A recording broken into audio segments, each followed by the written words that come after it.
And we are back. About 5 hours approximately after my leg workout. I definitely crashed, might have taken a nap, but I just took the funicular, which is like I said that in such an American way. The funicular is like a cable cart to get all the way up here to enjoy the beautiful view of Guanajuato. So this is obviously one of the main touristic areas. I'll be walking down and sharing some thoughts in a minute. I just wanted to show you guys this. Give you guys the view and give you guys the experience if you ever visit Guanajuato. This is, or if you never visit Guanajuato, at least then you get to see what it's like. I'll turn the camera for a bit and give you guys a better view. That building right there, that's the university, distinct for its colors. And as you can tell, it's just a beautiful view overall. Alright, if you want to see more, you better get to Googling. Because as I always say, the travel content in these vlogs is just a bonus. So I'll be walking down now, and I wanted to talk about something. I posted my first Building a New Life episode about a week ago, and I had a bunch of comments, and somebody was asking me pros and cons of Mexico. Now obviously I am not the authority on that, but what I can do is give you guys my very biased and subjective opinion on what I personally consider the pros and the cons of, well, I shouldn't say Mexico, I should just say like Mexico City.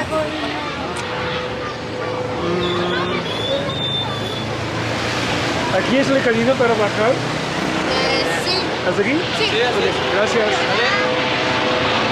And I think, oh God.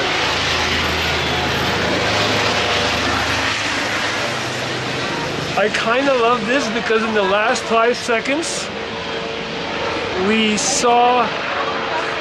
experienced, and I captured on video, 2 of the biggest pros and the biggest con.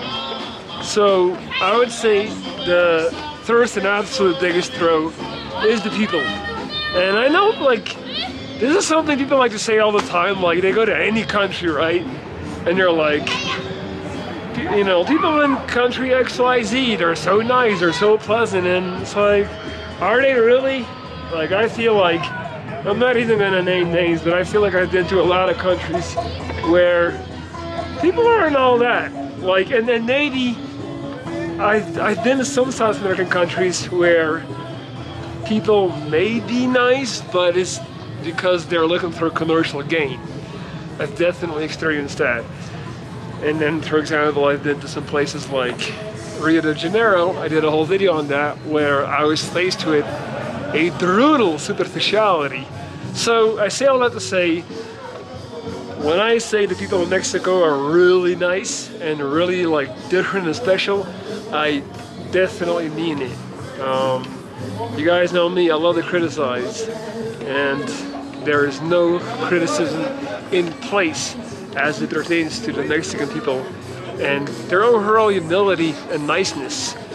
That's a real thing.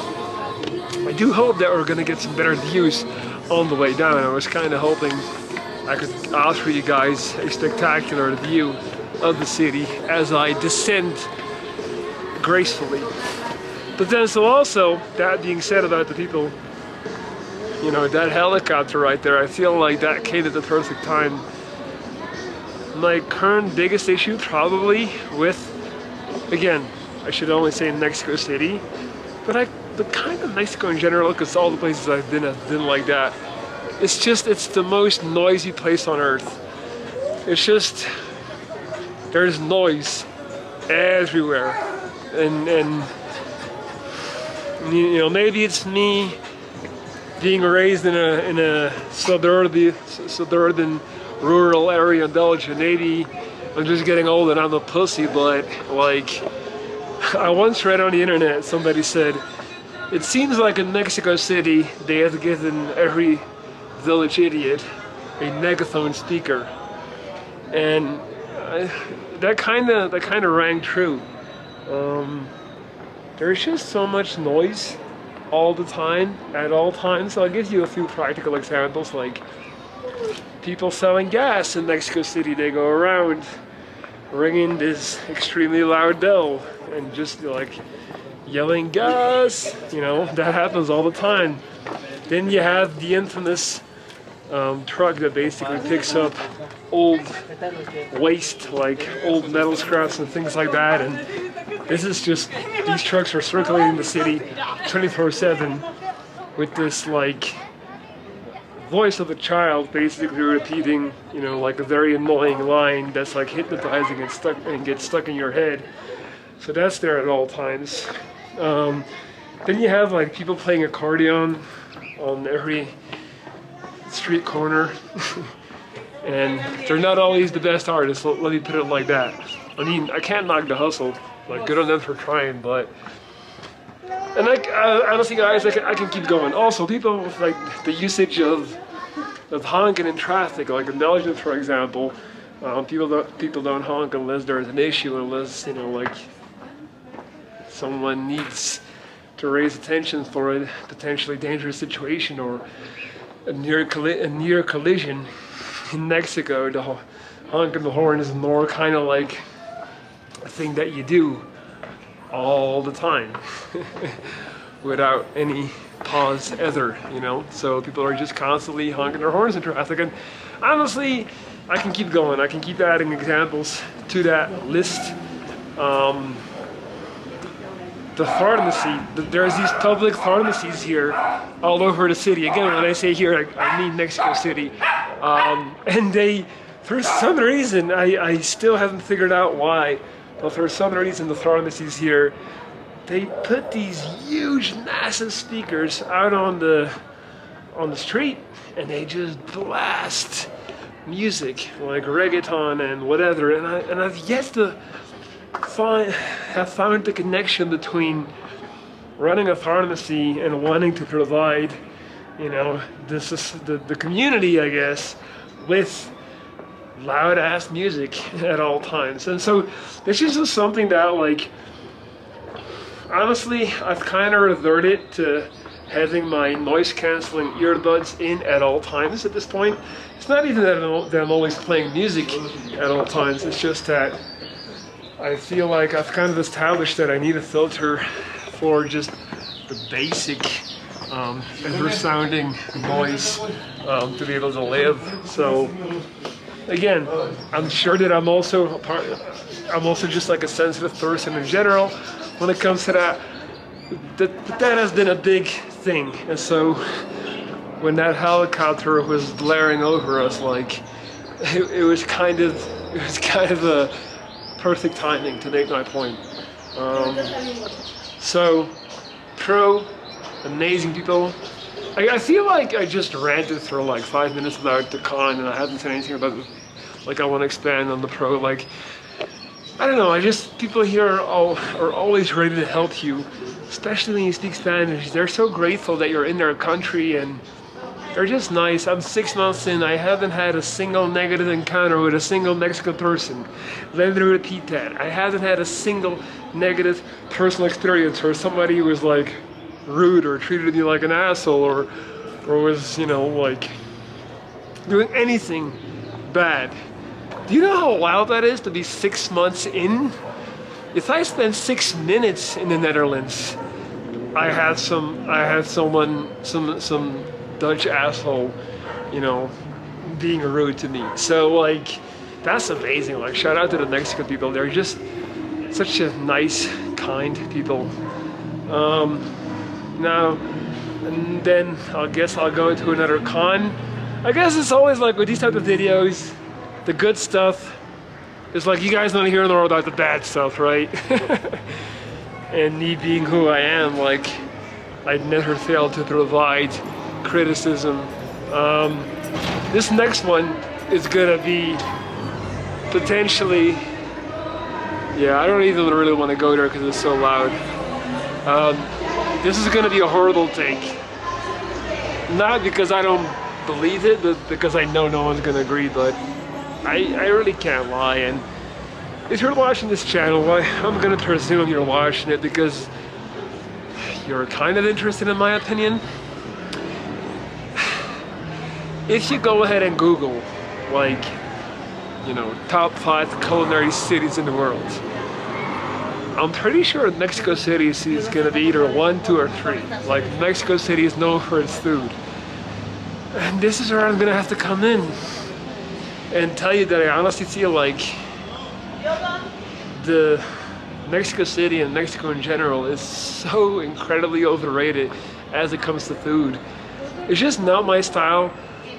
Probably also because I'm so focused on having, like, you know, low carb, high protein meals, and I try to watch my diet, but I just feel like everything here involves tacos or tortillas of some sort. And even if they don't, like, it's fried or there's like a lot of carbs and dough involved, and just a lot of greasy protein. It's even here when you go to a Thai place, for example, which is not Mexican, but, you know, obviously, like, often they're ran by Mexican people, they give you so little protein. Like, it's all carbs and just sauce, and yeah, I don't know. I don't really like the food here at all. This is why I prefer, I even feel like subconsciously kinda, you know,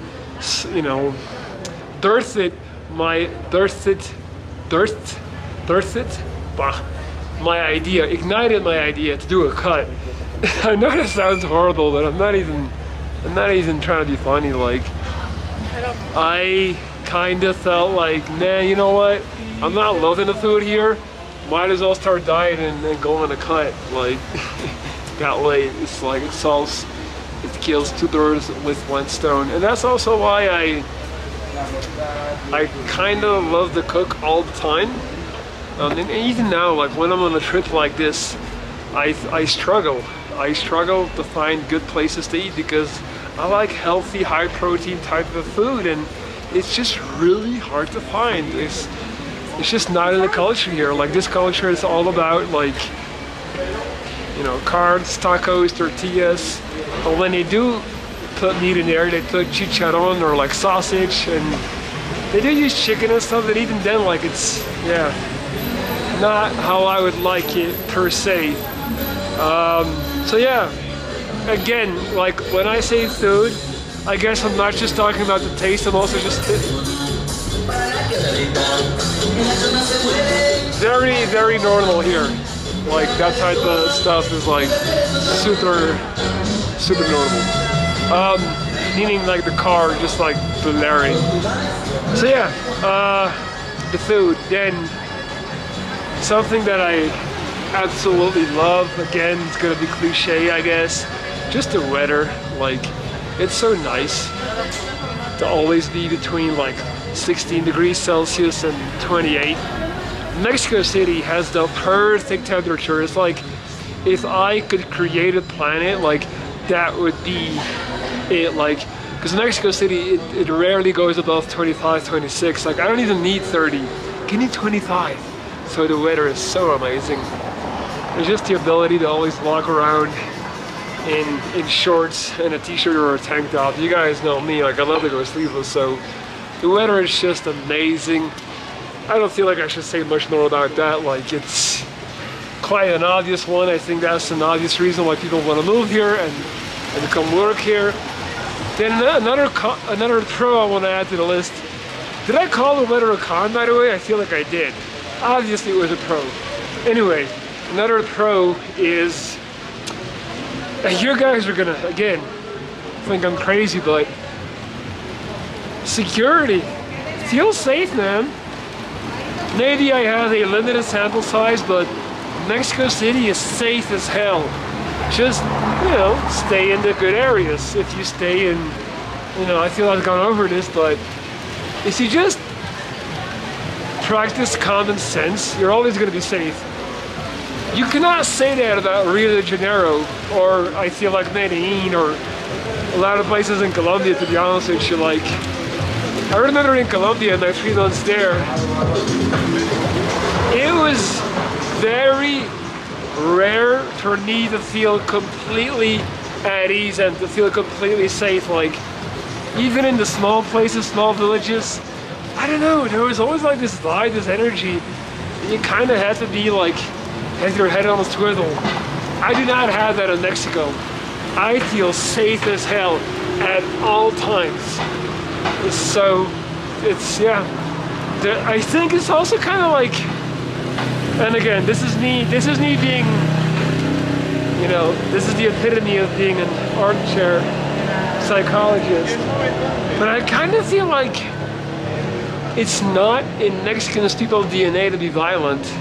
And you can make easier remarks and talk about the cartels and stuff, but I feel like they are not an accurate representation of the Mexican people. I feel like Mexican people are super, again, they're peaceful. They're chill and happy. They want to just enjoy life, man. They don't want to fight. They're not angry. I remember in my time living in Sweden, people who were way more angry. Like, going out in Sweden, it's kind of dangerous because Swedish men, they don't know how to drink, they don't know how to hold their liquor, and they get mad aggressive and all that. So you don't really get that here. People are just nice. It's not in their DNA to want to like create conflict. That's truly how I feel. Those are my experiences. Let me see, where should we go? Oh, why not? There's a mass to the left and a mass to the right. Another con, and this is one of the things that kind of bugs me the most. Something weird, something quite specific, but I feel like you saw like this morning when I was trying to get to the gym, and I asked the guy literally standing in front of the gym about the gym, and he was like, I have no idea.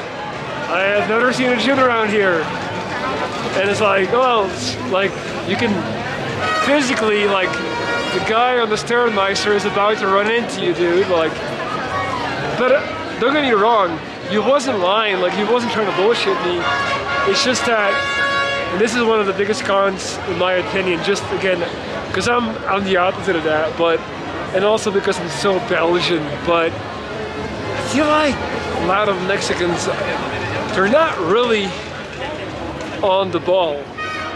They're just not really, like, in Belgium, we pride ourselves on being like, we're very quick to think and act. We're always like in control at all times. And in Mexico, it's like, again, the best way for me to explain it is to say they're not on the ball. They're just not really that aware of stuff in general. I don't know how else to explain it, but it shows all the time. It shows in many occasions. It shows, and it's something that kind of bothers me.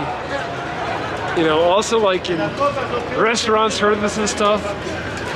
The other day, there was this sushi place I like to frequent. I did there like 10 times, and I always get the same drink.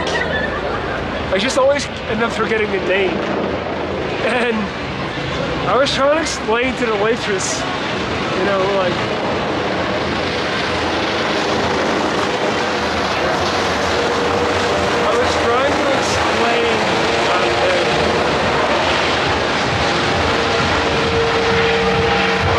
I was trying to explain to the waitress, which, you know, like, I could perfectly describe it, like the color, the texture, the details on it.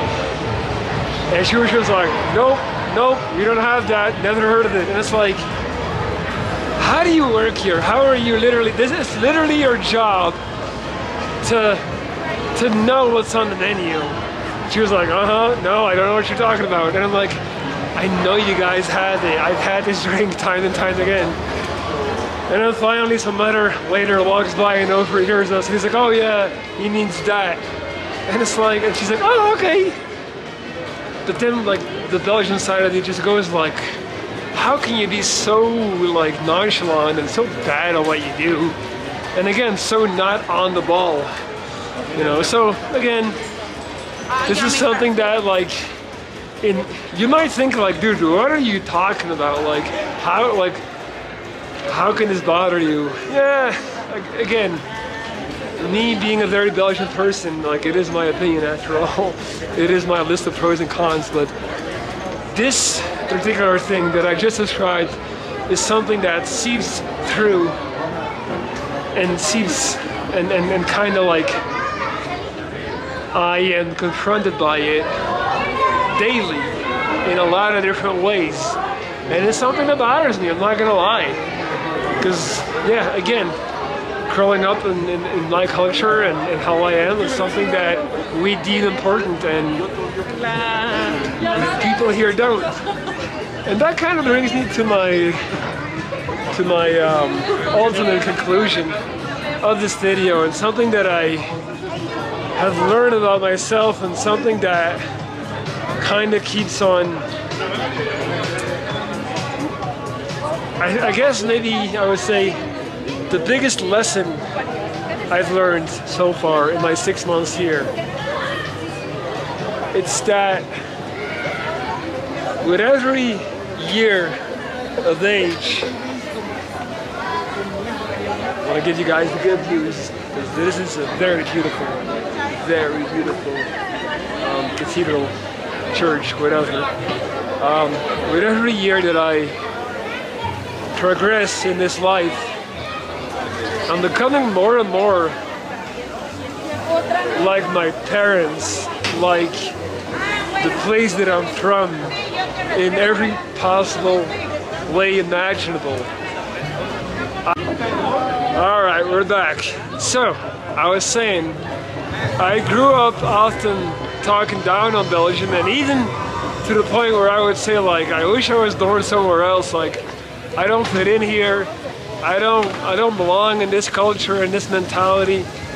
But I gotta be honest, like the older I get, and especially like since having moved to Mexico, I cannot deny how much of a typical Belgian person I am, and I just notice myself gravitating more and more towards those typical Belgian values. And yeah, I guess that may have been one of the greatest things about me moving here. I really do feel like it was meant to be, and it was meant to go this way.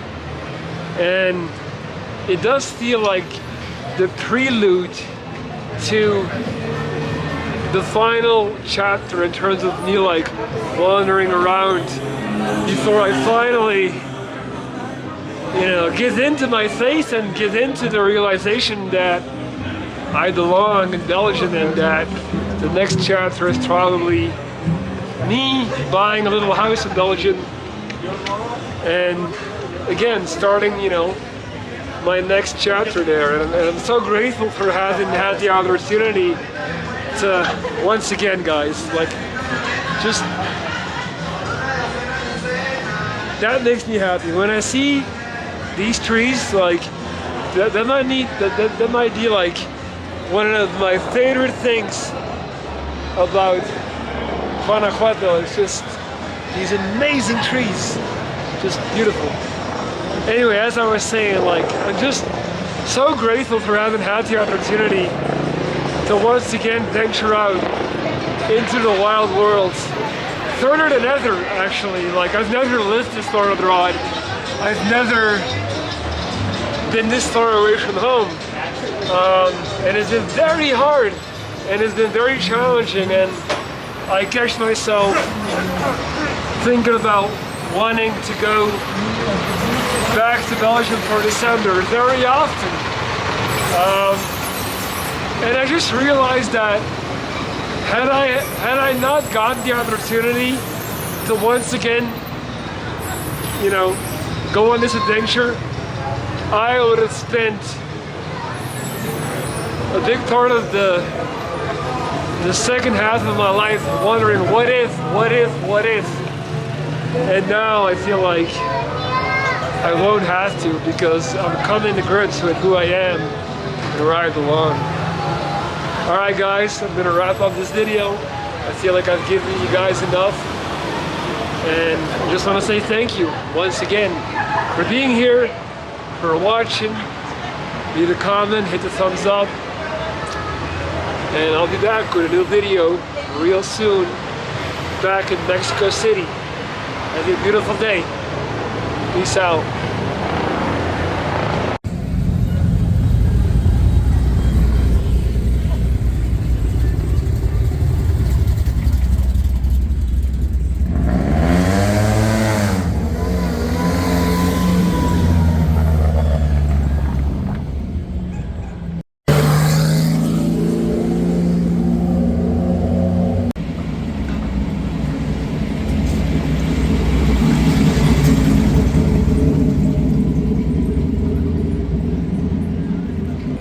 Fuck out the way, idiots.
Bravo!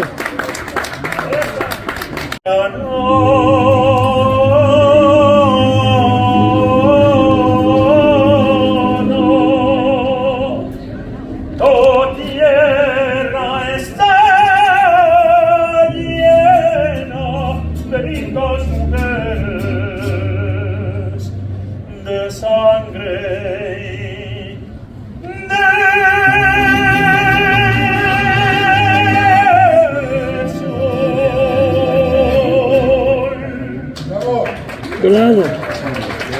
Voz de la guitarra mía, al despertar la mañana, quiere cantar su alegría a mi tierra.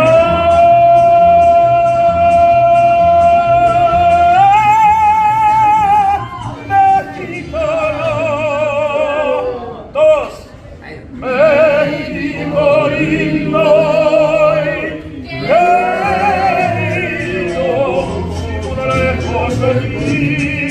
Que digan que soy dormido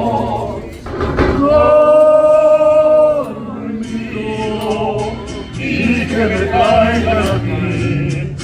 Que digan que estoy dormido y que me traigan aquí. México lindo y querido,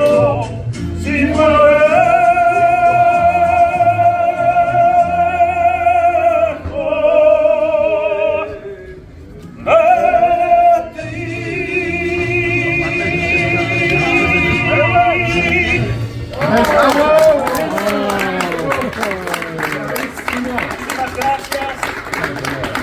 Mi nombre es Ezequiel Ojeda. Ha sido un placer cantar para ustedes. Espero que les haya gustado. Y bueno, no me queda más que desearles que tengan una bella vida y que Dios les bendiga siempre. Gracias por su magnífica generosidad. Que Dios los bendiga. Gracias.